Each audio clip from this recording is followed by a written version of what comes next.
Shalom good people, anak-anak Tuhan dikasih oleh Tuhan. Bagaimana kabar kalian hari ini? Saya harap luar biasa ya, dan selalu berada dalam lindungan Tuhan. Sebelum kita mulai pelajaran kita, seperti biasa, kita akan awali dengan berdoa. Kita berdoa. Bapa kami di surga, Tuhan kami yang baik, terpujilah Tuhan karena Engkau begitu baik buat kami, menjaga, melindungi kami sampai pada saat ini.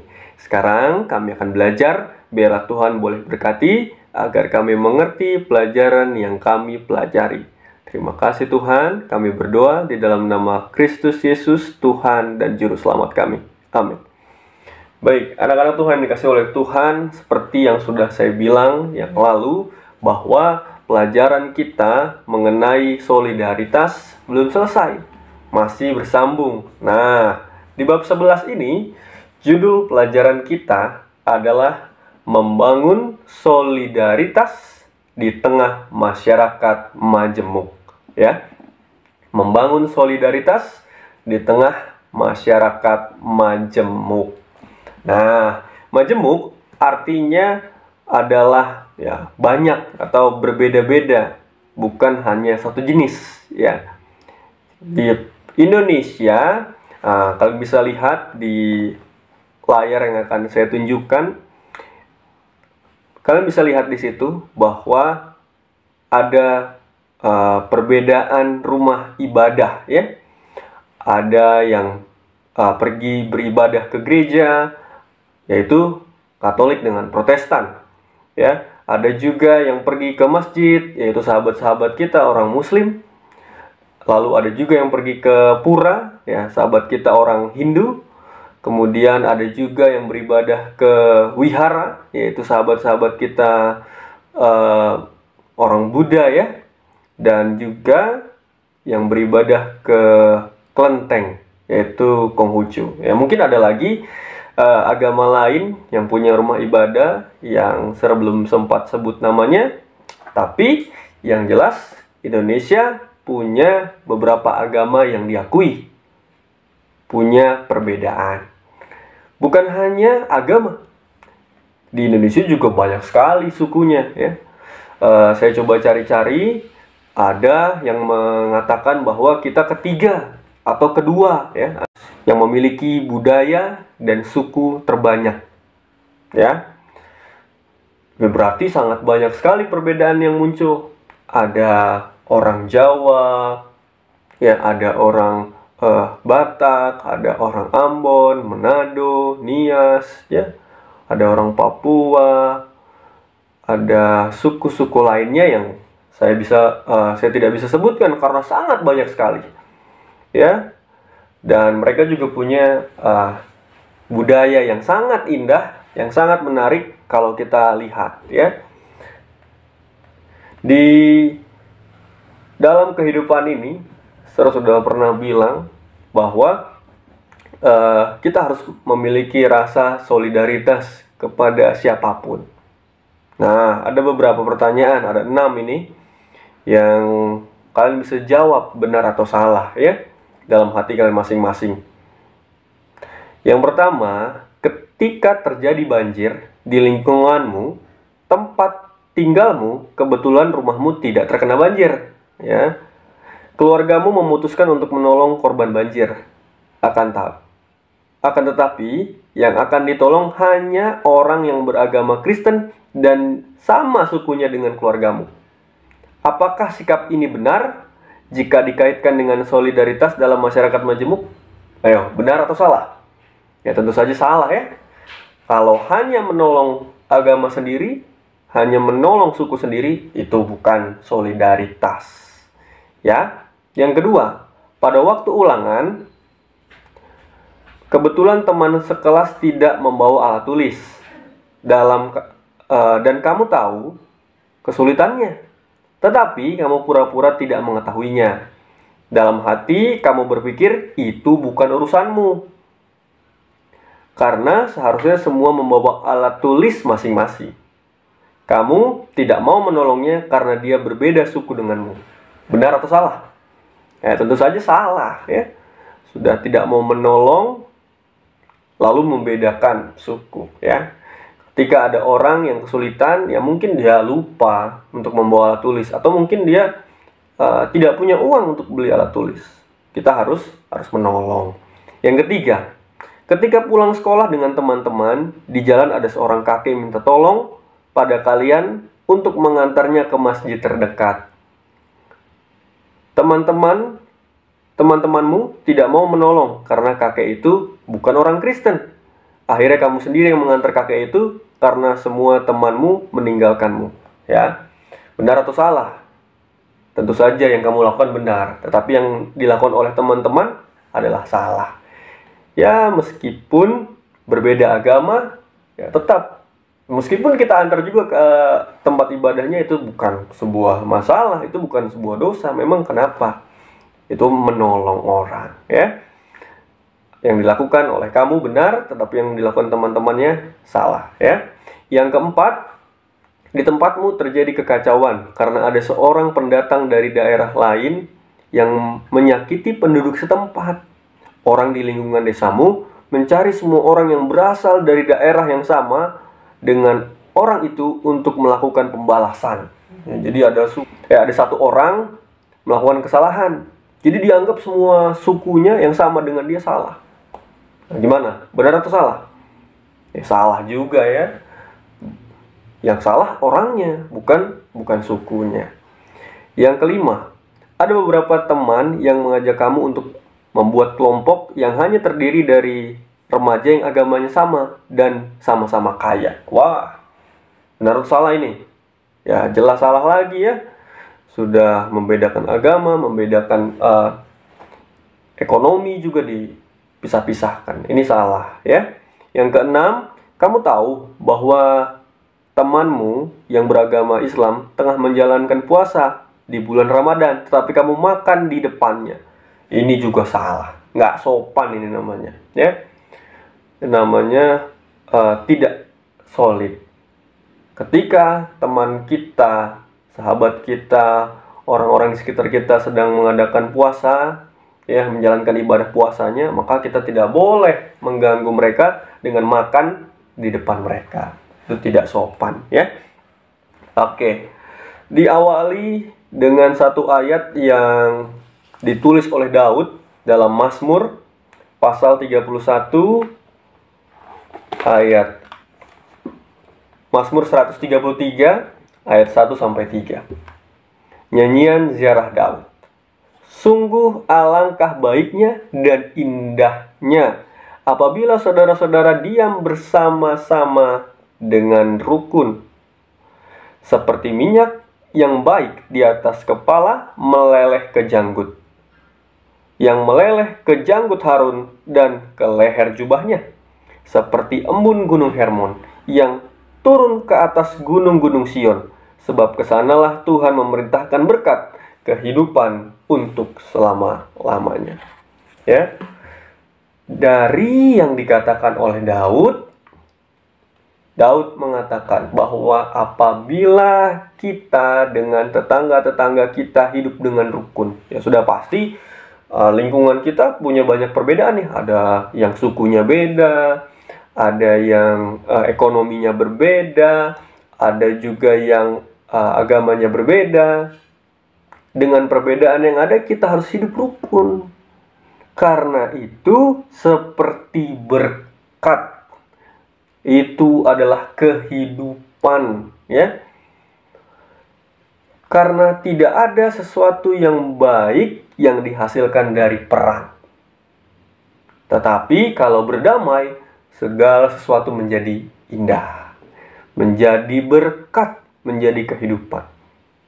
Ya, banyak tempat yang berperang karena agama, yang berperang karena suku, karena perbedaan. Akhirnya apa yang terjadi dengan mereka? Wah, mungkin menang perang. Ya, mungkin mereka bangga, kami menang. Tapi lebih banyak uang yang habis karena perang. Banyak orang, tentara-tentara yang mati, banyak senjata yang harus dibeli, habis semuanya, uang habis, orang-orang habis, ya. Tentu saja tidak ada sesuatu yang baik yang dihasilkan oleh perang.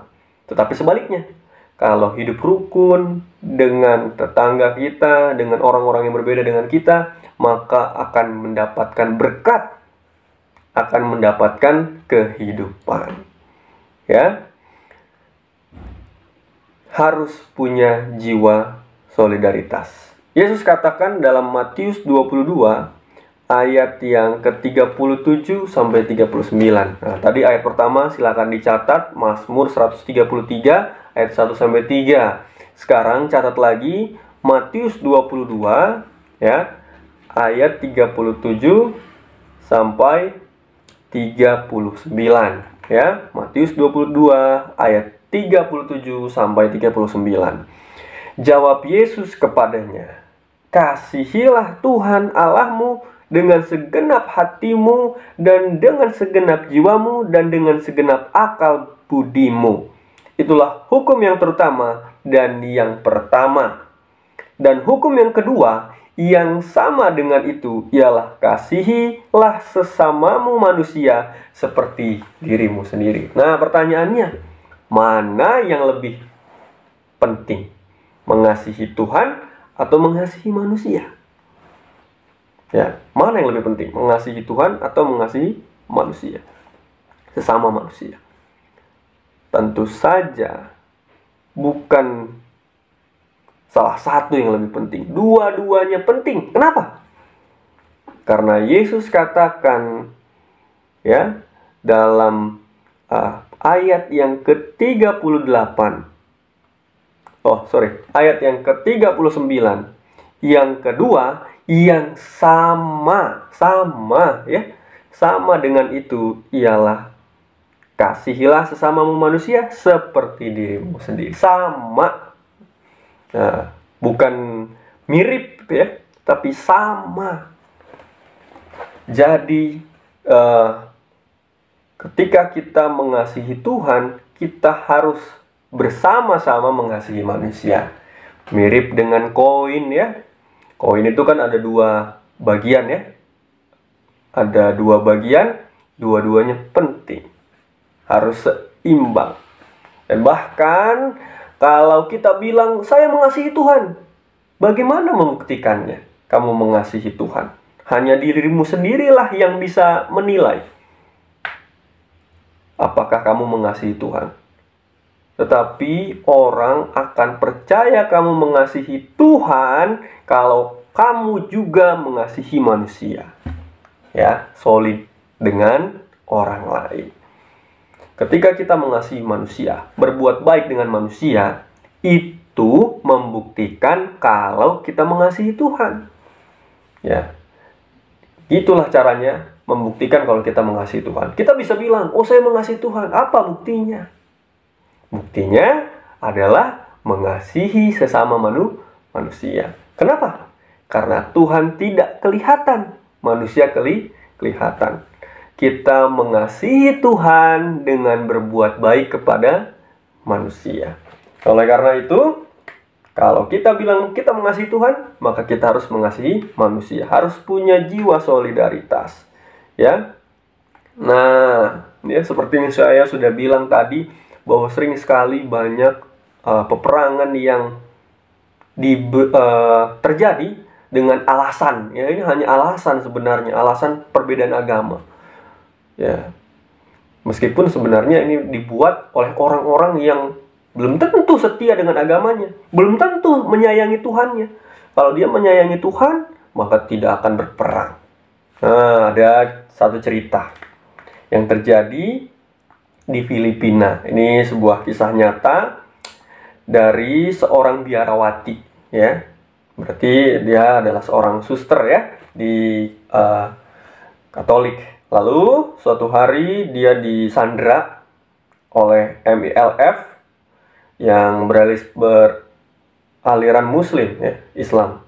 Lalu dia disandra oleh mereka.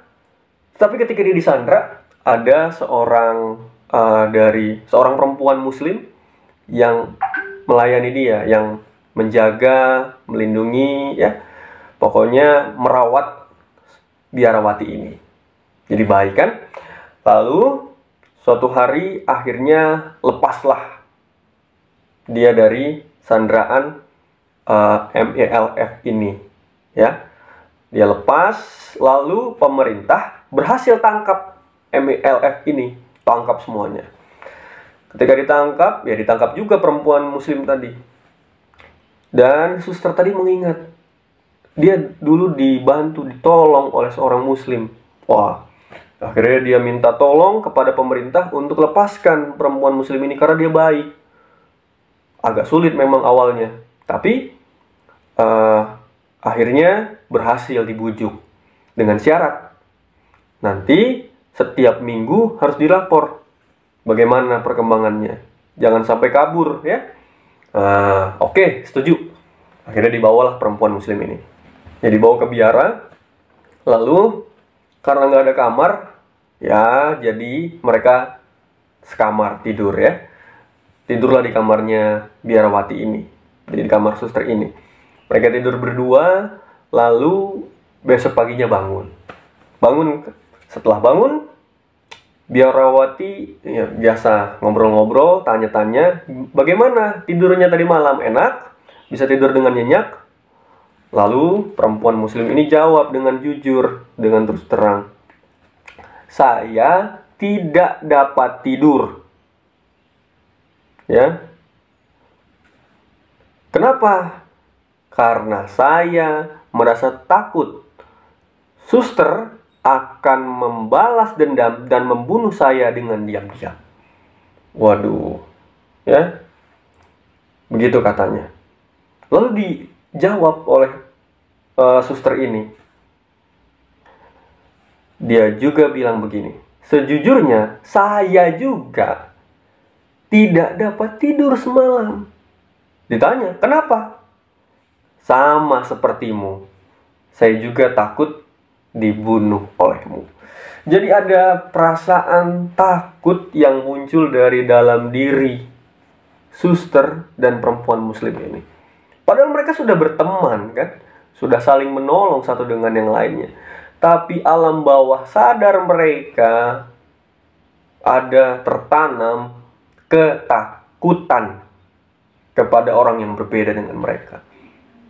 Ya, ini sebenarnya perasaan yang berbahaya. Seringkali muncul, memang sangat sulit ya untuk menghilangkan perasaan takut ini. Karena mungkin sudah tertanam dari kecil kebencian. Ini bahaya ya. Kebencian yang tertanam adalah sebuah bahaya yang menyebabkan permusuhan. Tapi kita harus berusaha untuk menghilangkan rasa takut kepada orang yang berbeda agama dengan kita. Justru sebaliknya. Ya, kita harus belajar untuk menerima perbedaan. Ya, sehingga kita boleh bersahabat dengan mereka tanpa rasa takut. Ya, kalau saya sih baca cerita ini sebenarnya agak lucu ya, karena mereka saling menolong tapi ternyata masih ada perasaan takut dalam diri mereka. Ya. Mungkin seringkali muncul dalam diri kita, kenapa harus saya duluan yang belajar seperti ini? Kenapa nggak mereka aja duluan yang belajar bahwa harus menerima perbedaan? Tidak seperti itu. Yesus mau kita belajar membuat inisiatif terlebih dahulu untuk mengasihi orang-orang yang berbeda dengan kita. Melakukan solidaritas. Menolong siapapun dengan perbedaan apapun yang terjadi dengan kita. Ya. Bentuk-bentuk solidaritas di tengah masyarakat majemuk yang dapat diwujudkan remaja. Catat. Yang pertama, menghargai teman dan orang lain meskipun berbeda denganmu.